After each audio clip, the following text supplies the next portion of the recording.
এই 2 দিনের পরিবর্তে আল্লাহ তোমাদেরকে আরো শ্রেষ্ঠ 2টা দিন দান করেছেন।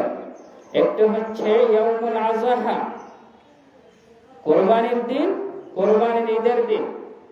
অপরটি হচ্ছে রোজার ঈদের দিন। এই হচ্ছে ঈদের সূচনা। হাদিস শরীফের ভিতরে আছে ইন্না লিকুল্লি কওমিন ঈদান ওয়া হাদা ঈদুনা। প্রত্যেক জাতির জন্য ঈদ রয়েছে, প্রত্যেক জাতির জন্য উৎসব রয়েছে। আর এই হচ্ছে এই উম্মতের ঈদ হচ্ছে 2টি, ঈদুল ফিতর, ঈদুল আযহা। সম্মানিত ভাইরা, ঈদের গুরুত্ব, ঈদের তাৎপর্য বেশি। রাসূল কারীম সাল্লাল্লাহু আলাইহি সাল্লাম বলেছেন, লিস-সায়িমি ফারহাতান, ফারহাতুন ইনদা ফিতরিহি ওয়া ফারহাতুন ইনদা লিকাই রাব্বিহি। রোজাদারের জন্য 2টি খুশির মুহূর্ত রয়েছে। যারা রোজা রেখেছে তাদের জন্য 2টা খুশি আছে। একটি খুশি হচ্ছে ফারহাতুন ইনদা ফিতরিহি। ফিতর শব্দের 2টি ব্যাখ্যা রয়েছে। একটি হচ্ছে ইফতারের সময়, সারা দিন না খেয়ে যখন সন্ধ্যা হয়, ইফতারের সময় হয়, ইফতার নিয়ে বসে, তখন একটি আনন্দ রয়েছে রোজাদারের জন্য। এই আনন্দ শুধু রোজাদারের জন্য, কোন বেরোজার জন্য নয়।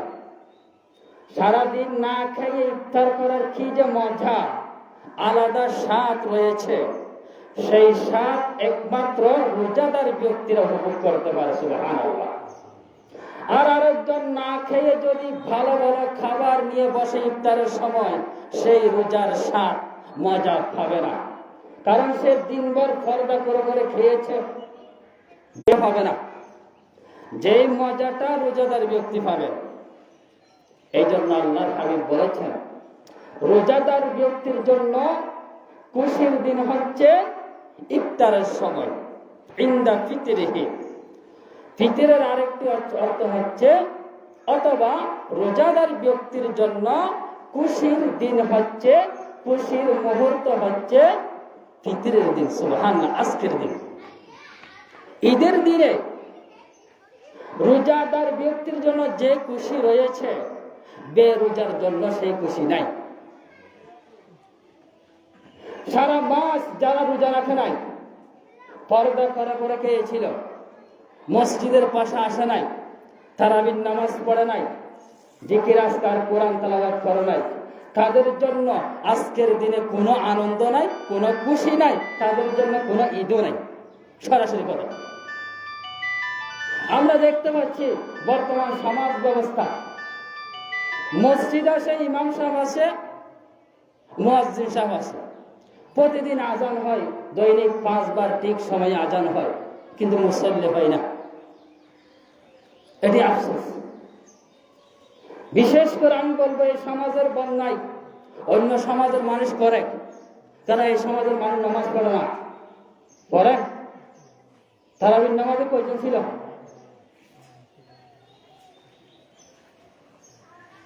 এমন মানুষ আছে জুমার নামাজ পড়ে না এই সমাজে, এটা আপনারা খেয়াল করবেন। এমন মানুষ আছে যারা একটা রোজা রাখে নাই, তারাবির নামাজে পড়ে না, মসজিদের কাছে আসে নাই, ঠিক আজকে ঈদের মাঠে আসবে, ঈদের নামাজ পড়তে আসবেন। আপনার এই নামাজ, এই ঈদের নামাজ আপনার কোনো কাজে আসবে না। সারা বছর নাফরমানি করে, আল্লাহর বিধান না মানে, ভালো কাপড় পরিধান করে, আতর সুগন্ধি মেজে ঈদগার মাঠে আসে নামাজ পড়লে আপনার নামাজ কাজে আসবে না। এই নামাজের কোনো প্রয়োজন নাই আল্লাহর কাছে। পুরো একটা মাস আমরা নামাজ পড়েছি, তারাবির নামাজের মধ্যে 5টা মানুষ পাই নাই, 6 জন মানুষ আমরা পাই নাই, অথচ খতমের ব্যবস্থা করা হয়েছিল। 5 জন 4 জন 3 জন 6 জন মিলে তারাবির নামাজ পড়েছি। আফসোস, শুধু নতুন কাপড় পরে পড়া, ভালো ভালো খাবার খাওয়ার নাম ঈদ নয়। আল্লাহর হুকুম মান্য করে রমজানের শেষে ঈদ পালন করতে পারাতে হচ্ছে বড় শুকরিয়ার বিষয়। হযরতে আলী রাদিয়াল্লাহু তাআলা আনহু রোজার একদিন ঈদের দিনে তিনি খাবার খাচ্ছিলেন। এ সময় একজন ব্যক্তি এসে বলল, হযরত, খাবার খাচ্ছিলেন স্বাভাবিকভাবে, একদম নরমাল খানা খাচ্ছিলেন ঈদের দিন। একজন ব্যক্তি এসে বলল, হযরত ইয়া আমিরাল মুমিনিন, অন্তত আজকের দিন হলে একটু ভালো খাবারের ব্যবস্থা করুন, এভাবে তো চলে না। আজকে ঈদের দিন জন্য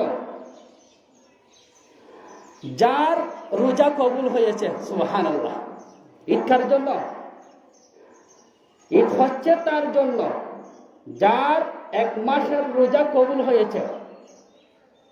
ঈদ তার জন্য কবিলা মিনহু কিয়ামুহু, যার তারাবির নামাজ কবুল হয়েছে। ঈদ তো তার জন্য গফিরা লাহু যামবুহু, যার পাপগুলো ক্ষমা হয়েছে, সুবহানাল্লাহ। তাহলে কি বুঝলেন? হযরত আলী কি বুঝাতে চেয়েছেন? যিনি ইসলামের চতুর্থ প্রেসিডেন্ট ছিল, খলিফাতুল মুমিনিন হযরত আলী, তিনি বললেন, শুধু ভালো ভালো খাবার খাওয়া ঈদের দিন, ভালো পোশাক পরার নাম ঈদ নয়। ঈদ তো তার জন্য যার সমস্ত ইবাদত কবুল হয়েছে, সুবহানাল্লাহ। সম্মানিত হাজিরিন, ঈদের দিন, ঈদের তাৎপর্য অনেক। হাদিস শরীফের ভিতরে এসেছে, قال رسول صلى الله عليه وسلم فإذا كان يوم عيدهم يعني يوم فطرهم, যখন ঈদের দিন হয়, আসে ঈদের দিন, আজকের দিন যখন হয়, বাহা বিহিম মালাইকাতাহু, বাহা বিহিম মালাইকা, তখন আল্লাহ পাক গর্ব করে, আল্লাহ পাক গৌরব করে, ফেরেশতাদেরকে বলেন, ফাকালা ইয়া মালাইকাতি, ওহে আমার ফেরেশতারা নূরের তৈরি করেছে। মালিক যেভাবে চান সেইভাবে সম্পাদন করেছে, পুরোপুরি কাজ আদায় করেছে, তার বিনিময় কি হতে পারে? তখন ফেরেশতারা জবাব দিলেন, রব্বানা, হে আমার রব, জাযাহু আইওয়াফা আজর, তার বদলা হচ্ছে তাকে পরিপূর্ণভাবে সওয়াব দান করতে হবে, সুবহানাল্লাহ। যে শ্রমিক মালিকের কাজ সকাল থেকে বিকাল পর্যন্ত পুরোপুরি কোনো ত্রুটি ছাড়া আদায় করে, তার বিনিময় কি? তার বিনিময় হচ্ছে তাকে পরিপূর্ণভাবে, তাকে উত্তম বিনিময় দিতে হবে। এরপর আল্লাহ রাব্বুল আলামিন বলছেন, ক্বালা মালাইকাতি, ওহে আমার ফেরেশতারা, আবিদি ওয়া ইমাই কাদাও ফরিজাতি আলাইহিম সুম্মা খারাজু ইয়াউদ্দুনা ইলা দুআ। আল্লাহ পাক বললেন, হে ফেরেশতারা, আমার বান্দার উপর যে একটা ফরজ বিধান ছিল, রোজা, তারা রমজানে রোজা রেখেছে, সিয়াম সাধনা করেছে, তারাবির নামাজ পড়েছে, এবং সুম্মা খারাজু, তারা বের হয়ে যায় ঈদের নামাজ পড়ার জন্য, ইয়াউজুনা ইলা দুআ, দুয়ার জন্য। আমরা ঈদের মাঠে এসেছি কি জন্য? ক্ষমার জন্য এসেছি, দুয়ার জন্য এসেছি। আল্লাহ বলেছেন, হে ফেরেশতারা, যেসব রোজাদার ব্যক্তি আমার হুকুম পালন করে, ঘর থেকে তাকবীর দিয়ে দুয়ার আশায় ঈদের মাঠে আসে, তার ব্যাপারে আল্লাহ বলেছেন, ওয়া ইজ্জাতি ওয়া জালালি ওয়া কারামি ওয়া উলুমি ওয়া ইরতিফাই মাকানি লাউজিবান্নাহু। আল্লাহ বলেছেন, ওহে ফেরেশতারা, শুনো, আমার ইজ্জতের কসম, আমার ইজ্জতের কসম, ওয়া কারামি, আমার সম্মানের কসম, আমার মর্যাদার কসম, লাউজিবান্নাহু, আমি আমার বান্দার দোয়া কবুল করব। সুবহানাল্লাহ। এখানে শেষ নেই। ফায়াকুলু, আল্লাহ পাক বললেন, ইরজিউ, ঈদের নামাজ পড়ছেন, এবার বাড়িতে ফিরে যাও, কদ গফারতু লাকুম, তোমাদেরকে ক্ষমা করে দিলাম। সুবহানাল্লাহ। আজকের দিনটা হচ্ছে ক্ষমার দিন, ইয়াউমুল জাযা, প্রতিদানের দিন। কাদের জন্য? যারা রোজা রেখেছিল তাদের জন্য, যারা তারাবির নামাজ পড়ছিল তাদের জন্য আজকের দিনটা হচ্ছে প্রতিদানের দিন। আল্লাহ পাক আজকে বলবেন রোজাদার ব্যক্তিদেরকে, তোমরা বাড়িতে ফিরে যাও, গফারতু লাকুম, রোজার বিনিময়ে, তারাবির নামাজের বিনিময়ে তোমাদের সব পাপ ক্ষমা করে দিলাম। সুবহানাল্লাহ। এখানে শেষ নাই। ওয়াবাদদালতুম সাইয়্যাতিকুম হাসানাত, তোমাদের সব পাপকে নেকি দ্বারা পরিপূর্ণ করে দিলাম। সুবহানাল্লাহ। ভাইয়েরা আমার, পবিত্র মাহে রমজান শেষ হয়ে গেছে। সম্মানিত হাজিরিন, আর মাত্র আমার হাতে 6 মিনিট সময় আছে। আমি 6 মিনিট কথা বলবো, শুধুমাত্র 6 মিনিট কথা বলবো, 1 সেকেন্ডও দেরি করা যাবে না। 8:30 হলে আমি নামাজ শেষ করে দেবো, শুরু করে দেবো।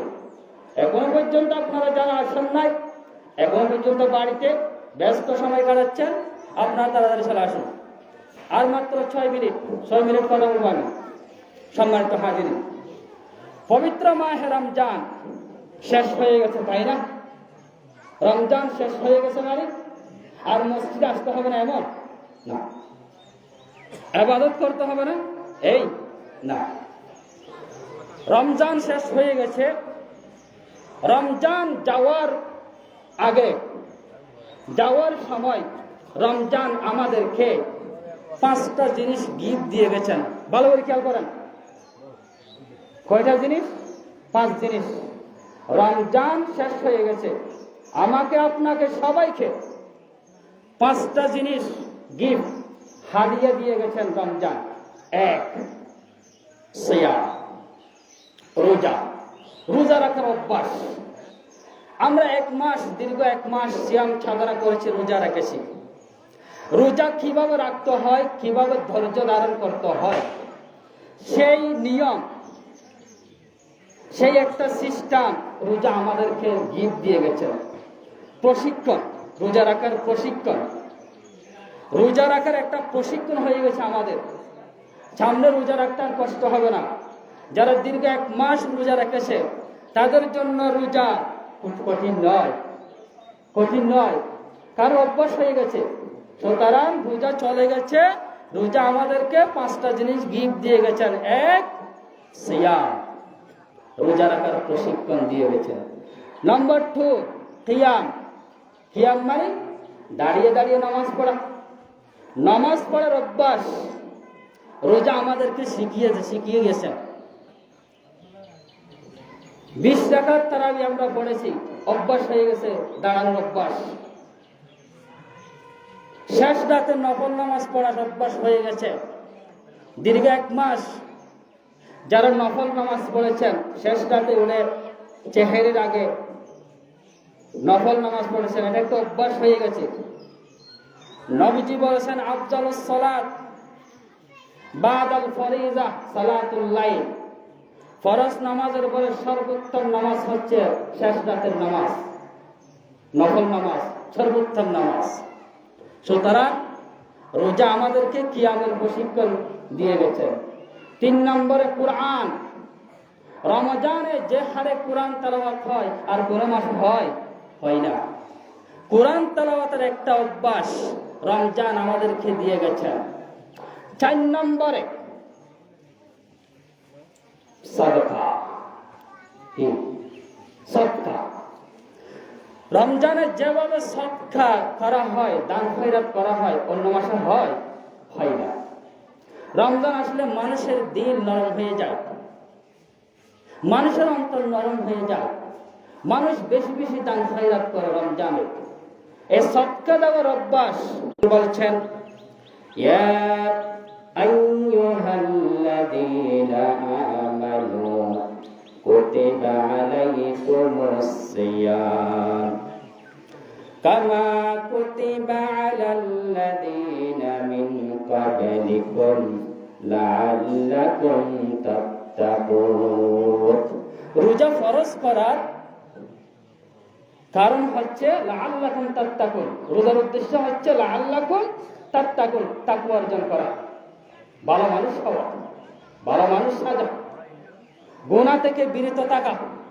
গুনাহ থেকে বিরত থাকার জন্য, অন্তর পরিষ্কার করার জন্য, তাকওয়া অবলম্বনের জন্য রোজার বিধান দেওয়া হয়েছে।